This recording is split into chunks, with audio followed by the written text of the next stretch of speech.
The revolution in electronic technology has given musicians and composers a great range of new techniques, voices, and sounds.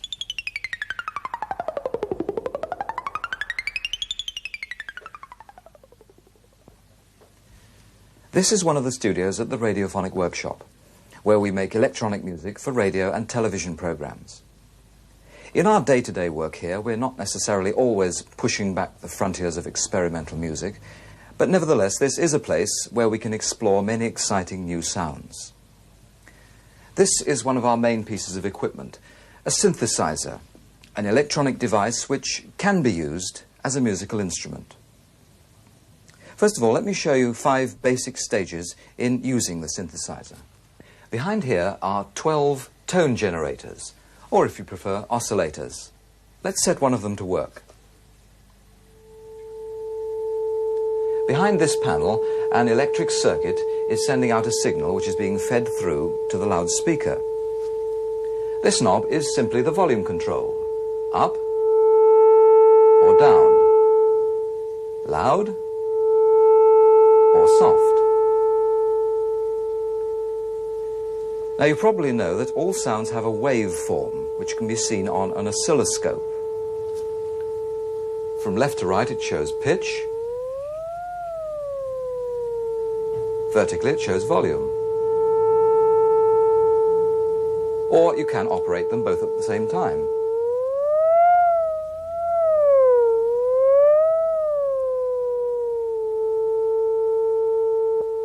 This is a frequency counter.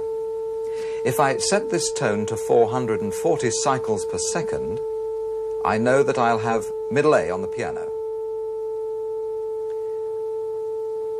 And if I want to go an octave higher, I look for 880 cycles.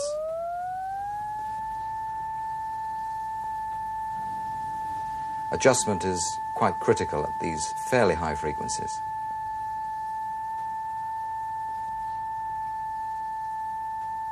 There it is, 880 cycles.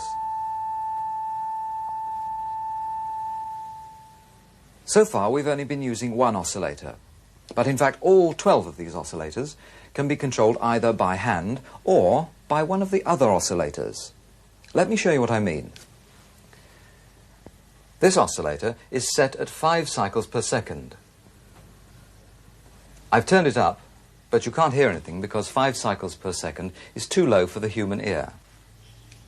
But if we take the 5 waves per second coming from that oscillator and use it to control one of the other oscillators, say this one, then we can impose on it a 5 cycles per second vibrato effect, which can be increased or decreased, speeded up or slowed down.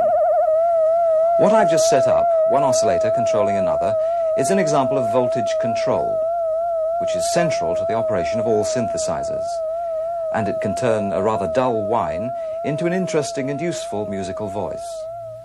Which brings me to the patchboard. Now then, there's the basic tone. Each time I'm adding one of these pins into the patchboard, I'm adding an extra oscillator into the circuit. Each oscillator represents a different harmonic. So in this way, I'm able to build up the reedy sound. So we've got the basic tone and 1, 2, 3, 4, 5 harmonics. I'll take away the harmonics now so you can hear the contribution they make to the whole sound. So now all you're hearing is the basic tone. I'll put the harmonics back in again. So far, we've just been listening to continuous notes. Now let's consider individual notes which we can build up into a melody later. Every note on any instrument has a definite shape, which we call the envelope. And to make this shape on the synthesizer, we feed the note through an envelope shaper, controlled by this row of knobs. Basically, it's an on-off switch. Or you can use the same button to trigger a longer note.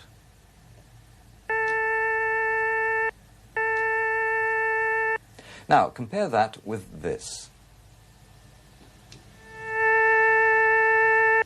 I've given it a gradual beginning by extending what we call the attack.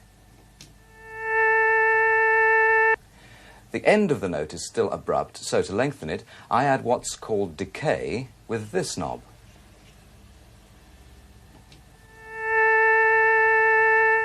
Notice the difference? A gradual beginning and now a gradual ending as well. We very rarely try to copy conventional sounds. We're far more interested in exploring abstract sounds to create certain moods and effects.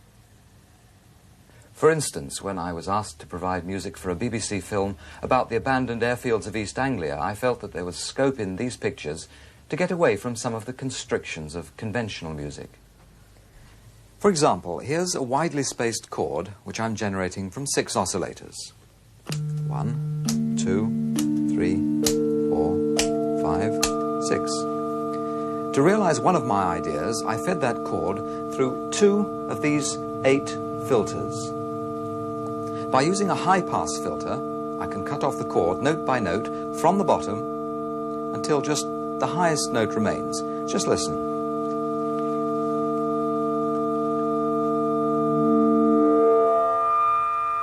There it is, just the highest note.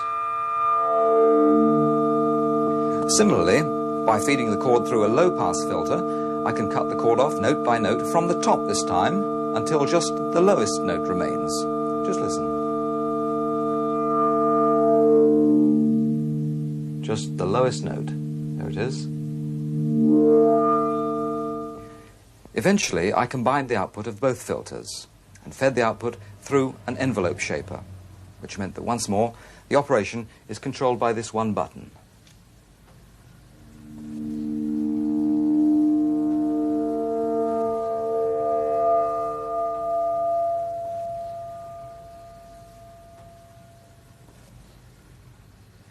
To me, this is extremely evocative of the feeling of flying, and in the film I used a series of these arpeggios to accompany a simple soaring melody.